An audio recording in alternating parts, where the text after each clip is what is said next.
আলোকের নক্ষত্র বাসরে ক্ষণিকের অবসরে অশান্ত পৃথিবীতে শান্তির হাত ধরে, অশান্ত পৃথিবীতে শান্তির হাত ধরে ফিরে দেখা আজকের তিথি, ফিরে দেখা আজকের তিথি।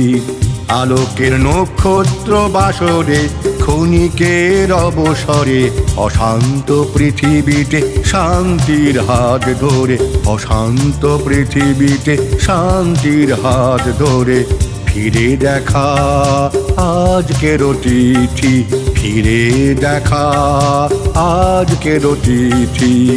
আলোকের নক্ষত্র বাসরে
নমস্কার দর্শক বন্ধু, আপনারা দেখছেন হাই নিউজ নিবেদিত সঙ্গীত শিল্পী এবং সাংবাদিক মানবেন্দ্র চক্রবর্তী পরিচালিত আপনাদের অতি প্রিয় গানের অনুষ্ঠান ফিরে দেখা আজকের অতিথি।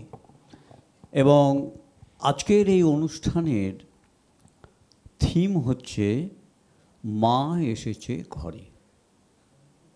কেন এই থিমটা? তার কারণটা হচ্ছে আমরা এমন একটা সময়ের মধ্যে দিয়ে আমরা চলেছি, প্রকৃতি জানান দিয়েছে যে মা আসছে, সেই জন্যে মা এসেছে ঘরে।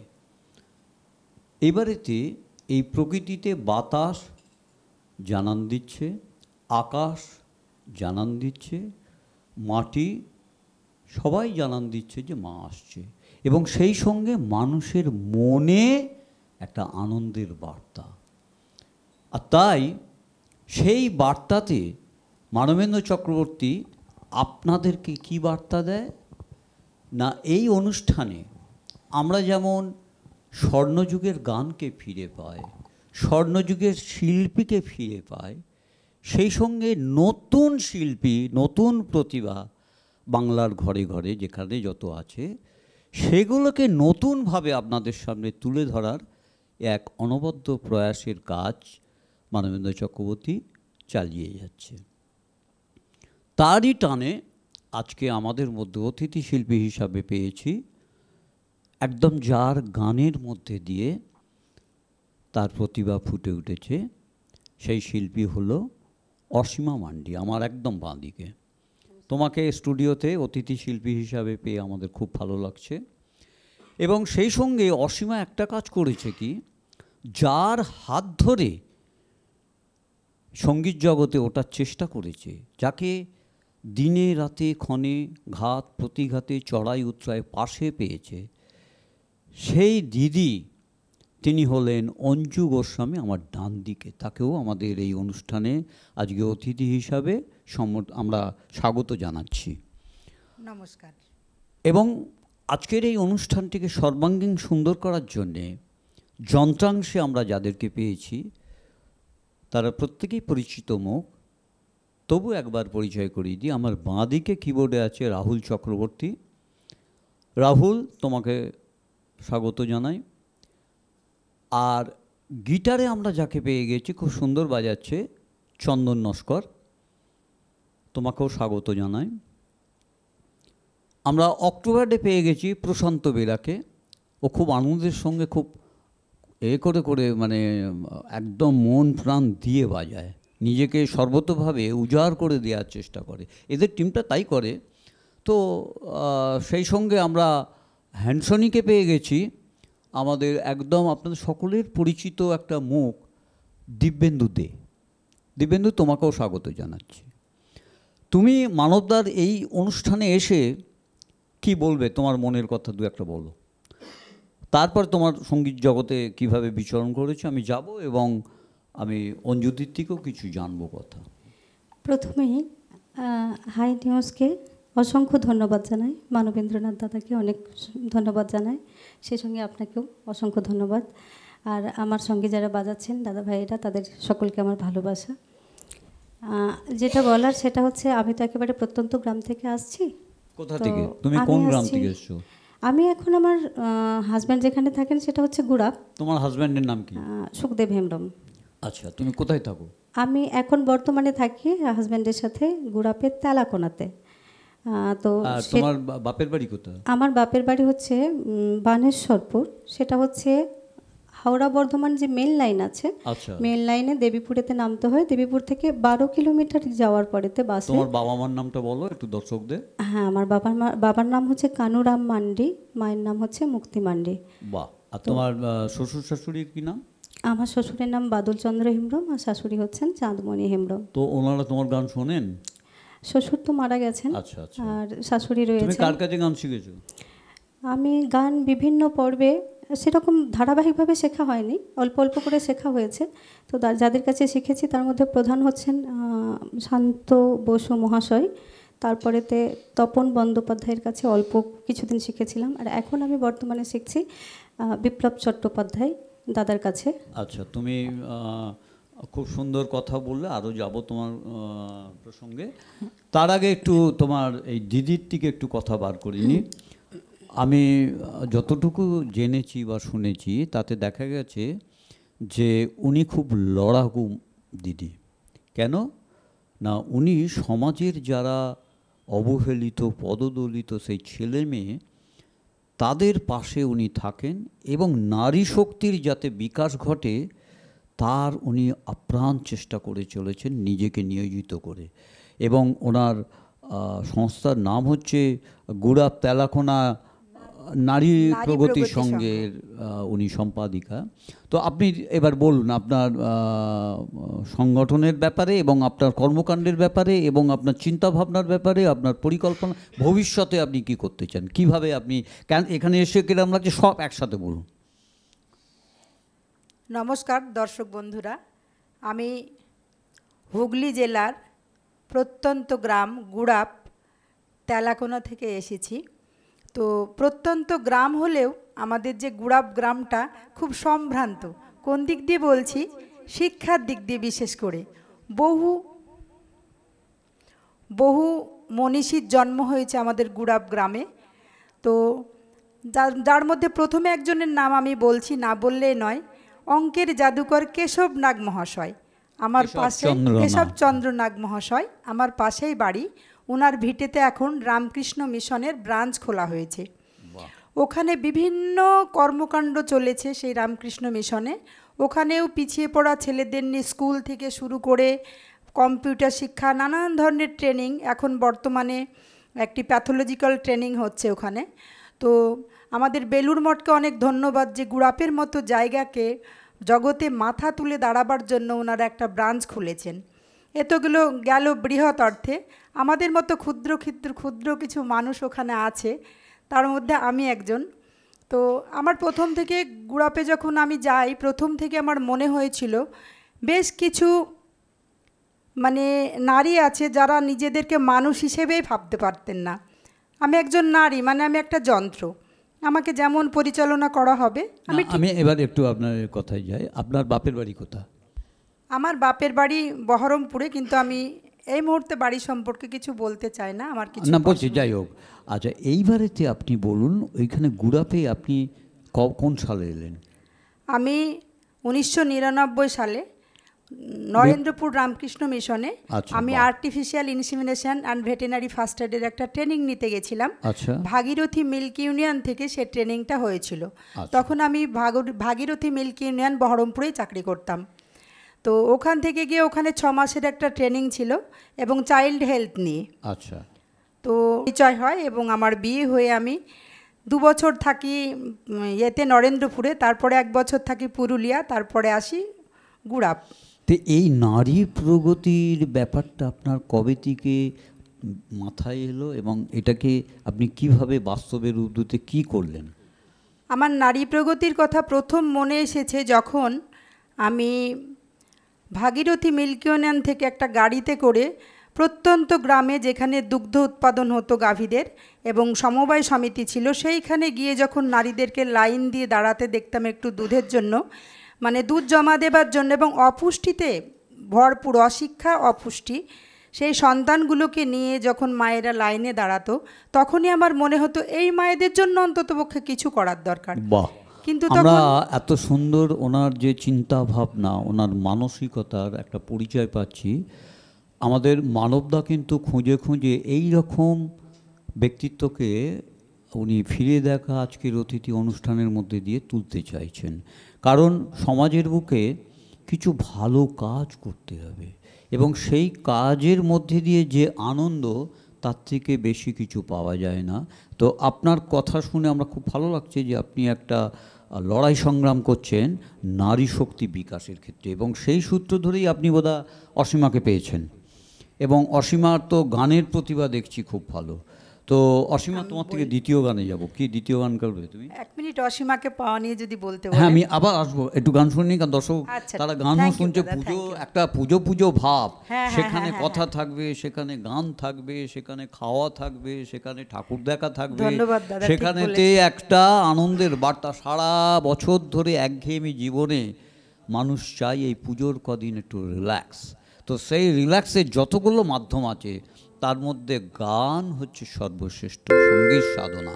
সেই সঙ্গীতের মধ্যে দিয়ে মানুষ আনন্দ পায়, আর সেই সঙ্গীতটা যদি হয় অসীমা মান্ডির কণ্ঠে, তাহলে তো কথাই নেই। দেখি অসীমা, তোমার দ্বিতীয় গান।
অসীমার এই গানের মধ্যে দিয়ে প্রকৃতির এক বাস্তব রূপ ফুটে উঠেছে।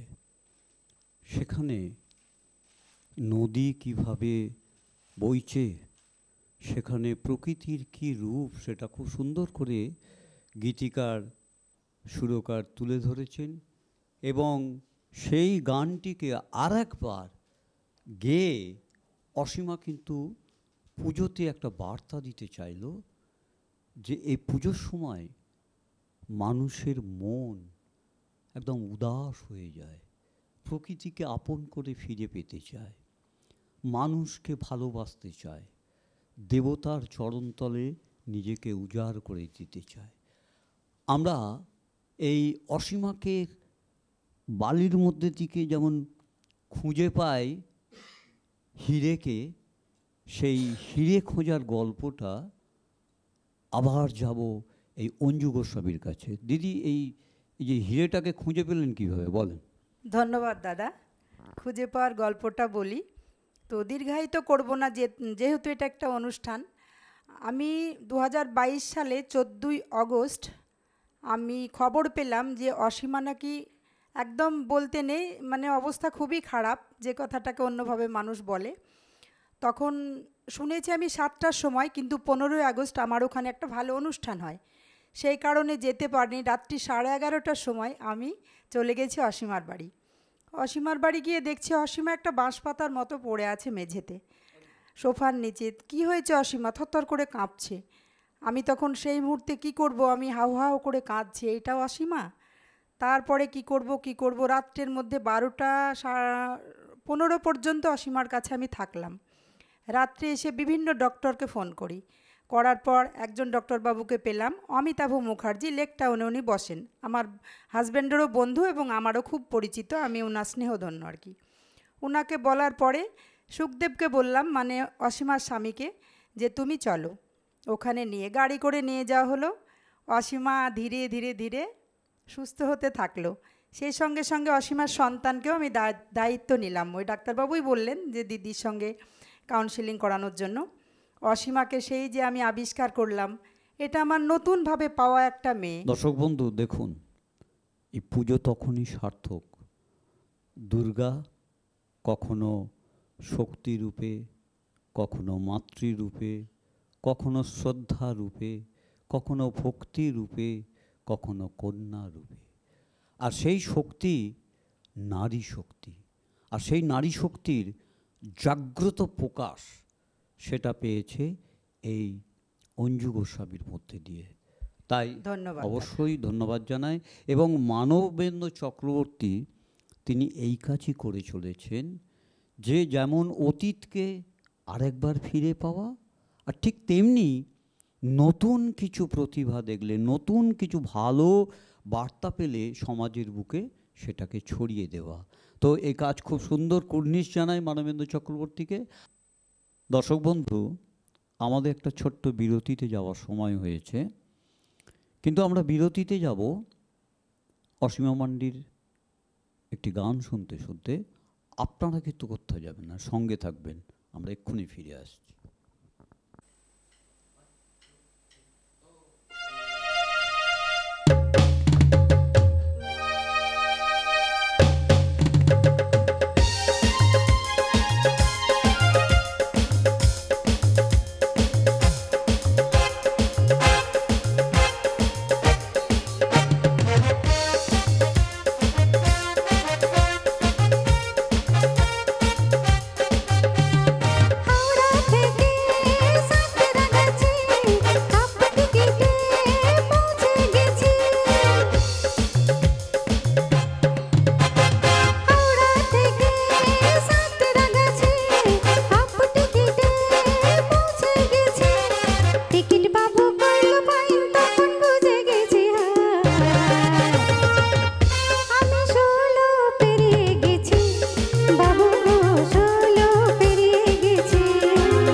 টিকিট বাবু